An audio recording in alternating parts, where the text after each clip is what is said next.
نحمده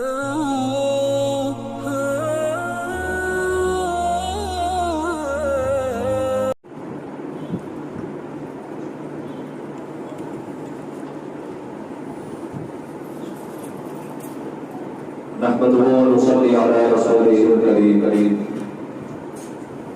الحمد لله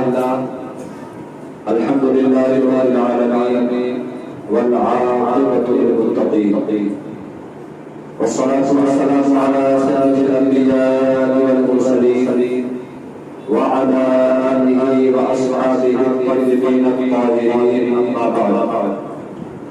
فأعوذ بالله من الشيطان الرجيم. بسم الله الرحمن الرحيم. ولا تقولوا لمن يقتل في سبيل الله أموات بل أحياء ولكن لا تشعرون. آمنت بالله صدق الله العظيم وصدق رسوله النبي الأمين الكريم، ونحن على ذلك من الشاهدين والشاكرين والحمد لله رب العالمين.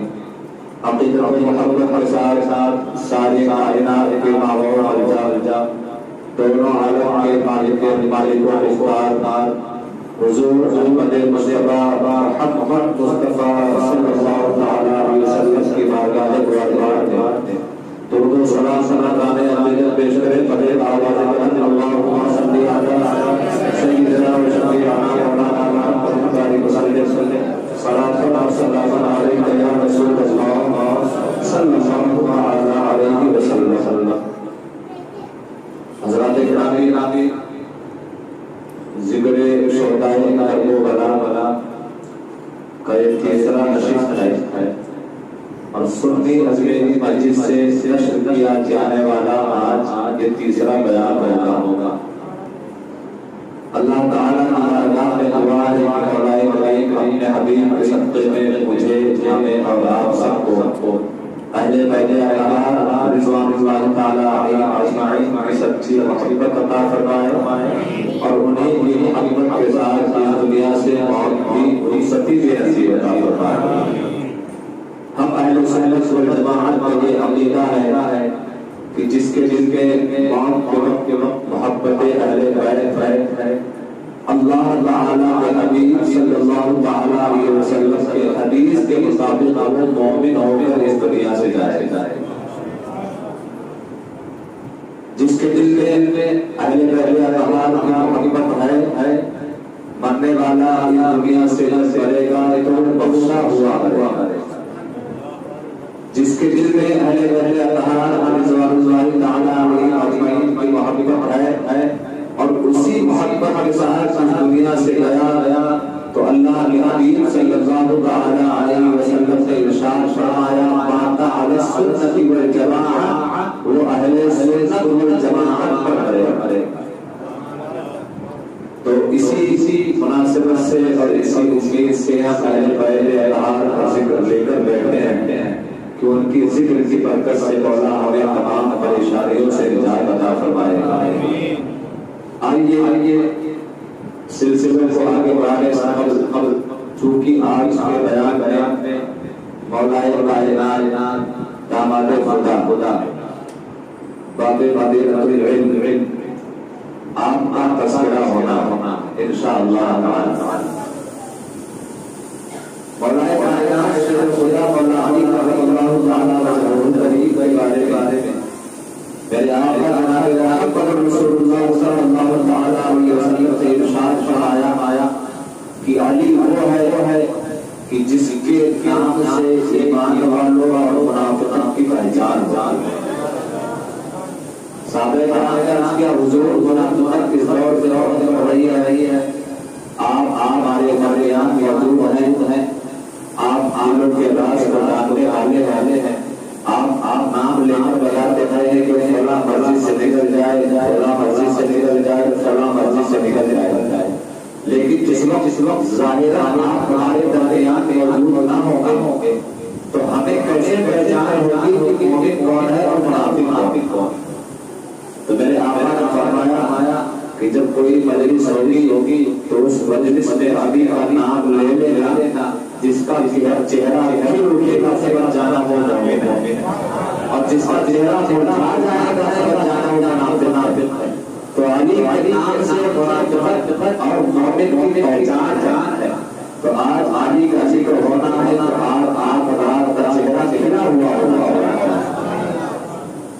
کندھے اٹھے ہوئے ہونا چاہیے کہ آج بابے رسول کا تذکرہ ہے, آج بابے بدیل العلم کا تذکرہ ہے, آج اس کا تذکرہ ہے جس کی پیدائش شمال کعبہ میں ہے, آج کا تذکرہ ہے جن کی شہادت مسجد میں ہے, آج کا تذکرہ ہے کہ جس کو میرے آقا صلی اللہ تعالی علیہ وسلم نے فرمایا یا علی انت اخی فی الدنیا والآخرہ, اے علی علی میرے دنیا میں بھائی ہو اور آخرت میں بھائی ہو. آج مولا علی کا تذکرہ ترتیب وار چھوڑ گیا تھا, اس کے بعد انشاءاللہ عزیز مولا علی کا تذکرہ آئے گا. تو آئیے مولا علی کی بارگاہ میں منقبت کے شعر پہنچا دو, محبت کے ساتھ سنا کر پڑھیں اللہم صلی علی سیدنا و شفیعنا محمد صلی اللہ علیہ وسلم یا رسول اللہ صلی اللہ تعالی علیہ وسلم. علی کا نام ہے, سب کا چہرہ کھلا ہونا چاہیے کہ آپ کا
کہ کائنات میں کوئی ایسی نہیں ہے جو مولا کائنات شیر خدا علی کو طاقت کی بنیاد بیان کر سکتا.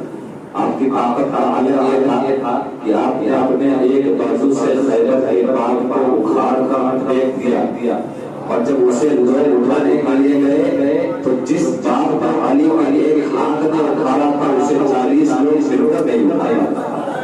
تو یہ مولا کائنات شیر خدا کی طاقت کا عالم. شیر والا فرمائے کہ آپ نے